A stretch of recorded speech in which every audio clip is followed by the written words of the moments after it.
Hello everyone, my name is Alia Mariapal. I'm a third year BSc nursing student from M College of Nursing.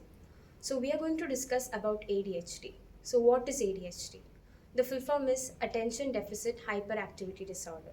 So it is mainly seen in adolescent children, and the definition of ADHD is it is a persistent pattern of inattention and hyperactivity. Now let's move on to the etiology of ADHD.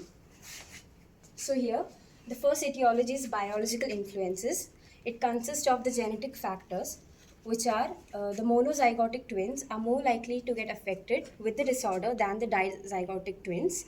And in the biochemical theory, the neurotransmitters dopamine and norepinephrine, the deficit of both these neurotransmitters result in ADHD.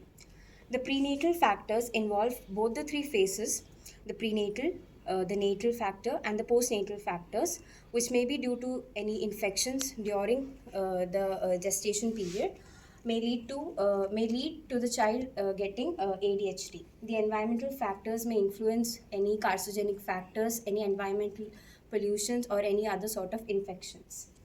And the psychosocial factors include the disequilibrium in the family functioning or any other sort of situational errors.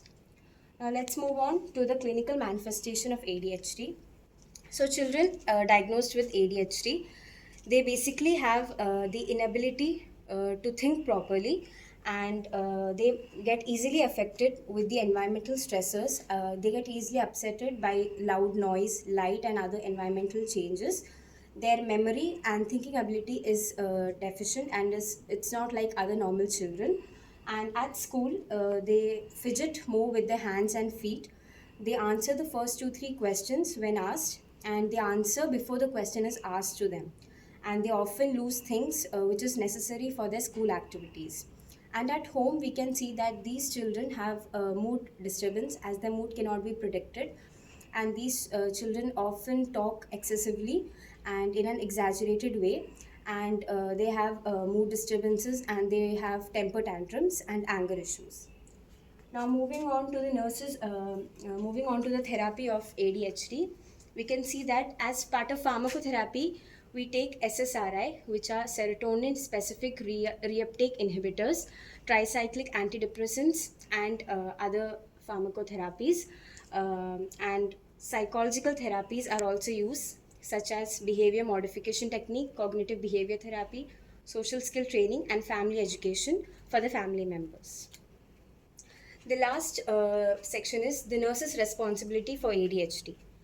The nurse has to develop a trusting relationship with the child so that the child may have an ease to communicate with the nurse, and the nurse has to make it a point to create a safe environment for the child. And all these instructions have to also be given to the family members so that they can understand the child better and communicate with the child easily. And we have to take it in notice that no triggering factors should be used to irritate the child, as mentioned before, their mood is very much unpredictable.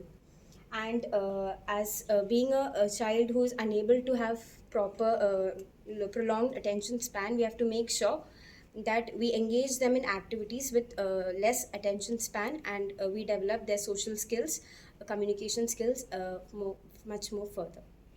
Thank you.